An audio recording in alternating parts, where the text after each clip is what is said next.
বিশ্বকবি রবীন্দ্রনাথ ঠাকুরের লিপিকা কাব্যগ্রন্থ থেকে আজ আমি একটি বিখ্যাত কবিতা পাঠ করে শোনাচ্ছি।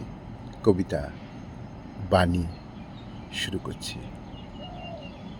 ফোঁটা ফোঁটা বৃষ্টি হয়ে আকাশের মেঘ নামে মাটির কাছে ধরা দেবে বলে, তেমনি কোথা থেকে মেয়েরা আসে পৃথিবীতে বাধা পড়তে। তাদের জন্য অল্প জায়গার জগৎ, অল্প মানুষের, ওইটুকুর মধ্যে আপনার সব তাকে ধরানো চায়। আপনার সব কথা, সব ব্যথা, সব ভাবনা। তাই তাদের মাথায় কাপড়, হাতে কাকন, আঙিনায় বেড়া। মেয়েরা হলো সীমাস্বর্গের ইন্দ্রাণী, কিন্তু কোন দেবতার কৌতুকহাস্যের মতো অপরিমিত চঞ্চলতা নিয়ে আমাদের পাড়ায় ওই ছোট্ট মেয়েটির জন্ম। মা তাকে রেগে বলে দস্যি, বাপ তাকে হেসে বলে পাগলি। সে পলাতকা ঝর্ণার জল, শাসনের পাথর ডিঙিয়ে চলে। তার মনটি যেন বেণুবনের উপর ডালের পাতা, কেবলই ঝিরঝির করে কাঁপছে। আজ দেখি সেই দুরন্ত মেয়েটি বারান্দার রেলিংয়ে ভর দিয়ে চুপ করে দাঁড়িয়ে। বাদল শেষের ইন্দ্রধনুটি বললেই হয়। তার বড় বড় দুটি কালো চোখ আজ অচঞ্চল, তমালের ডালে বৃষ্টির দিনে ডানা ভেজা পাখির মতো। ওকে এমন স্তব্ধ কখনো দেখিনি। মনে হলো নদী যেন চলতে চলতে এক জায়গায় এসে থমকে সরোবর হয়েছে।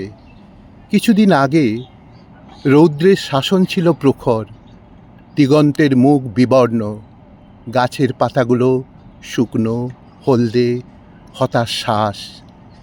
এমন সময় হঠাৎ কালো আলুথালু পাগলা মেঘ আকাশের কোণে কোণে তাঁবু ফেললে। সূর্যাস্তের একটা রক্তরশ্মি খাপের ভেতর থেকে তলোয়ারের মতো বেরিয়ে এলো। অর্ধেক রাত্রে দেখি দরজাগুলো খড়খড় শব্দে কাঁপছে। সমস্ত শহরের ঘুমটাকে ঝড়ের হাওয়া ঝুঁটি ধরে ঝাঁকিয়ে দিলে।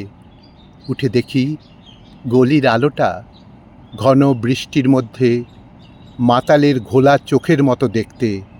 আর গির্জার ঘড়ির শব্দ এলো যেন বৃষ্টির শব্দের চাদর মুড়ি দিয়ে। সকালবেলায় জলের ধারা আরও ঘনিয়ে এলো, রৌদ্র আর উঠল না। এই বাদলায় আমাদের পাড়ার মেয়েটি বারান্দার রেলিং ধরে চুপ করে দাঁড়িয়ে। তার বোন এসে তাকে বললে মা ডাকছে। সে কেবল সবেগে মাথা নাড়ল, তার বেনি উঠল দুলে। কাগজের নৌকো নিয়ে তার ভাই তার হাত ধরে টানলে, সে হাত ছিনিয়ে নিলে। তবু তার ভাই খেলার জন্য টানাটানি করতে লাগলো, তাকে এক থাপ্পড় বসিয়ে দিলে। বৃষ্টি পড়ছে, অন্ধকার আরও ঘন হয়ে এলো। মেয়েটি স্থির দাঁড়িয়ে। আদি যুগে সৃষ্টির মুখে প্রথম কথা জেগেছিল জলের ভাষায়, হাওয়ার কণ্ঠে। লক্ষ কোটি বছর পার হয়ে সেই স্মরণ বিস্মরণের অতীত কথা আজ বাদলার কলস্বরে ওই মেয়েটিকে সে ডাক দিলে। ও তাই সকল বেড়ার বাইরে চলে এসে হারিয়ে গেল। কত বড় কাল, কত বড় জগৎ পৃথিবীতে, কত যুগের কত জীবলীলা। সেই সুদূর, সেই বিরাট আজ এই দুরন্ত মেয়েটির মুখের দিকে তাকালো, মেঘের ছায়ায়, বৃষ্টির কলশব্দে। ও তাই বড় বড় চোখ মেলে নিস্তব্ধ দাঁড়িয়ে রইল, যেন অনন্তকালেরই প্রতিমা, যেন অনন্তকালেরই প্রতিমা।